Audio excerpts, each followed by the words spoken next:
this event didn't happen to me, but rather to my mother. This happened while I was away at summer camp. I'm 21 now, so I'm presuming I must have been at least 12 or 13, back before I came to think that camp was stupid and I didn't want anything to do with it.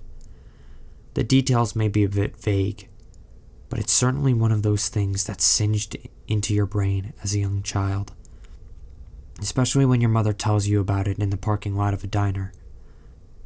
I distinctly remember asking her why she couldn't just tell me in the diner, as we often share conversation over lunch. She gave me this look and told me that it wasn't a story to be overheard within a restaurant. And let me tell you, that gave me chills. A little bit of background on my mother. She's always had sleep problems, and if my timeline is correct, this was before she was diagnosed with sleep apnea and restless leg syndrome. She had woken up at midnight to 1 o'clock in the morning, irritated, but she usually took this opportunity to work on art projects or do cleaning that didn't require a lot of crashing around. Not that it mattered, as at that time, my father was in the military and overseas. About an hour after she had woken up, she heard a knock at the door. Now, my mom isn't a woman who's easily intimidated, but even the bravest person will get nervous when someone shows up at your door at some obscene hour of the morning. She got up and went over to the door. Our porch light obviously off, so she couldn't see who was there. There's a tiny rectangular window on our main door. So just past the screen on our storm door, she could see a figure standing in the shadows. After about a minute, she heard a tiny voice through the door say, "Help me." It was then that my mom flicked on the light and discovered that the figure was a young woman, and this woman was covered in blood. Now that I'm older, I find myself wondering why my mother opened the door in the first place, but I'm supposing that her gut told her this woman was not a threat. Upon further inspection, now that she was no longer looking through what could only be described as a porthole on our door, my mom discovered that this woman had bite marks all over the skin that was visible. My mom told her to wait on the porch, and she ran back into the house and grabbed the phone, quickly dialing 911. For the record, we lived right down the street from our police station. Before returning to this woman, the details here are a bit vague. But when my mother asked her about what happened, the woman told her that she and her friend got intoxicated and had begun to fight. Things got out of hand, and the bloodied woman had wandered out while the other was currently running around the borough naked. It was about this juncture that the woman began to act hysteric, saying something about needing to get back to her dog and her house, and she started to wander around. As the police hadn't arrived yet, my mother didn't want her wandering off. Getting off the serious note, it was now that my mother embraced her very dominant personality and barked at this woman, told her to sit. The woman obeyed. Not too longer, the policemen arrived and asked the woman about what had happened, so she had to repeat herself. An ambulance took the woman away, but our porch was now covered in gore, and my mother had to get into the house via the back door. Luckily, the crime scene guys showed up the next day to clean up the mess. My mom joked that our porch never looked cleaner. Now, I'd always been a weird child, so I remember telling her, probably in jest at the time, that I wished I'd been there to see it. She solemnly shook her head and said she was glad I wasn't. And now that I'm older, quite frankly, I'm really glad I wasn't. When I was 11, my family of 6 decided to make the move from suburbia to a lovely rural bungalow. I have 3 sisters aged 9, 12, and 18 at the time. We were all excited for the privacy and isolation of our new home. And for once in our lives, we would have no neighbors and a large yard to play in. Our home had large picture windows giving us a beautiful view of the farmland around us. My parents disliked curtains because they were no neighbors and they collect dust, so we all figured, what's the point? The summer there was so much fun. Every morning I would get up and take my dog for a walk around the woods in our backyard. I absolutely adored the feeling of being alone and was enjoying the freedom of all our new space.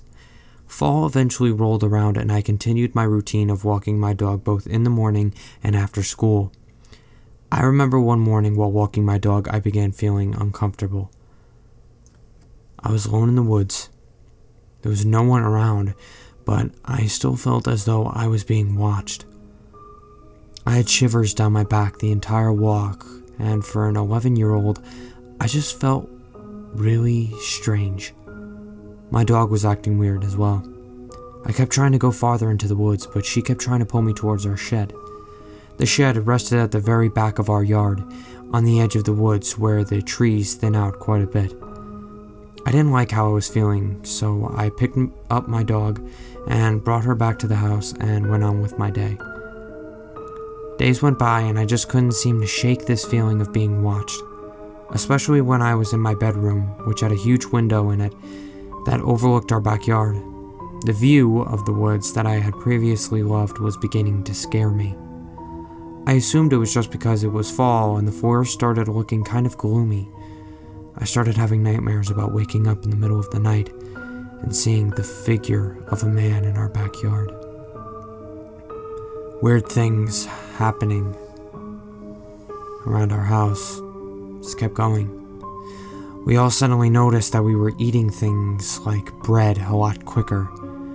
Every morning, half a loaf of bread would be gone, and my parents attributed this to their hungry, growing children. One evening, I woke up and heard noises coming from our family kitchen, which was just down the hall from my bedroom. It sounded like someone had come home, and I assumed it was my older sister. The only thing that was strange was her footsteps. They sounded a lot heavier than they usually do. The noise stopped very quickly, and I was able to fall back asleep. In the morning, my mom asked me and my two sisters if we woke up last night to make food. We all said no, and then I asked if it was my older sister. My mom told me that she stayed at her friend's house last night and then thought it was probably the dog making noise. I was terrified. I knew I heard unfamiliar footsteps. That night I had a lot of trouble sleeping. I still felt like someone was watching me. Eventually I had fallen asleep but woke up around 2:30 a.m. I heard noises in the house again. It was the same footsteps I had heard before. I stayed in my bed and I felt paralyzed. I rolled over and faced the window, hoping that if someone came in the room, they'd think I was asleep. The noises stopped and I closed my eyes as hard as I could. I told myself I was just imagining things and that monsters aren't real. About an hour must have gone by, and I eventually opened my eyes. When I looked out the window, I swear to God, I saw a man standing in our backyard, watching our house. I was terrified enough that I didn't move at all and eventually fell asleep again, too terrified to stay awake. I was so relieved to wake up alive that morning, but was still terrified of our backyard. I ran into the kitchen to tell my mom that what I saw, and I refused to walk the dog. I'm not sure if she really believed me at the time, or thought I was having night terror hallucinations, which I did have quite often when I was younger, though. I went to school that morning. I was anxious all day. The last thing I wanted to do was go home. When I did get home, I saw police vehicles surrounding the house. They had the dogs with them and were searching our yard. They told us a man who had broken into another home had beaten the couple living there, was suspected of being on our property. He stole their wallets, photos, and other small items of value. The biggest thing he stole was their car, which had been ditched 10 kilometers from our home. While searching our property, they found all the items from his previous break-in hidden around our yard. They also discovered that he had been hiding in our shed since his previous break-in. They said he had done this at the previous home prior to breaking in. He would spend time watching the house and observing the residents' routine until he knew it well enough to start coming inside the house. They said he had a long history of premeditated violence, including child abuse, and believed he was planning on eventually harming us. In the shed, they found wrappers, empty cans of food, and scraps. They told us he was definitely coming into our house for the food during the night. From the shed, he had a perfect view of our home and could see when we all went to bed. Although they searched our house and property with the dogs, they didn't find him. After that day, I realized that if you feel like you're being watched, you probably are.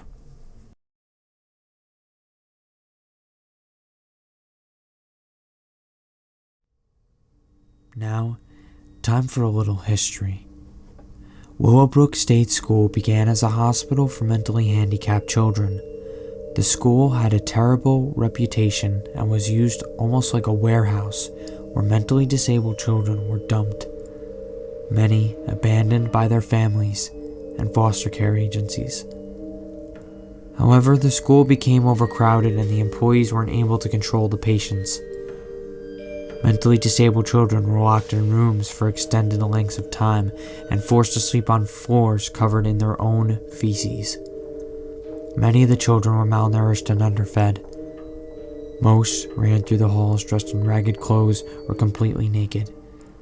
Conditions became so bad that a lot of children contracted diseases and died from illnesses and malnutrition.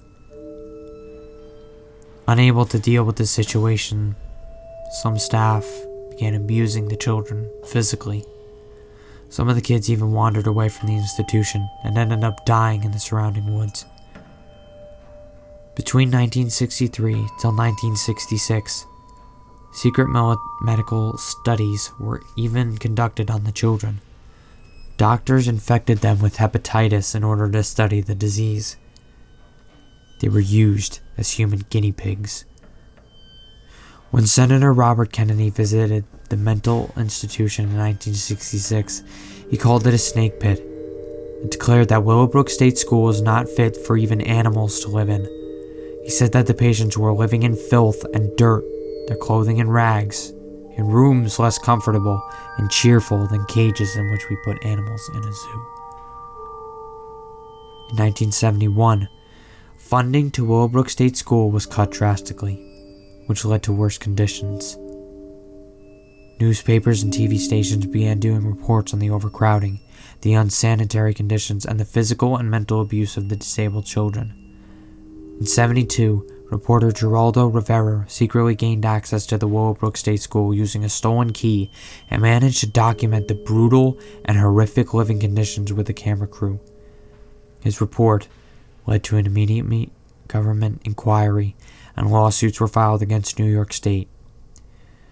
By the mid-80s, Willowbrook State School closed down, and many of its buildings were abandoned. Today, they lie vacant and in ruins, littered with old toys, lunch trays, and broken beds. Sometimes, people even claim to hear disembodied footsteps echo in the deserted corridors. Others have heard whispers, calling out their names, and the eerie sound of children giggling in the hallways. One employee saw the ghostly figures of two children lurking in the building. The boy and the girl were dressed in ragged clothing. The woman was puzzled because she could not figure out what the children were doing there. She followed them and watched as they turned the corner, disappearing from sight. when she peeked around the corner and saw that there was nothing there but an empty hallway.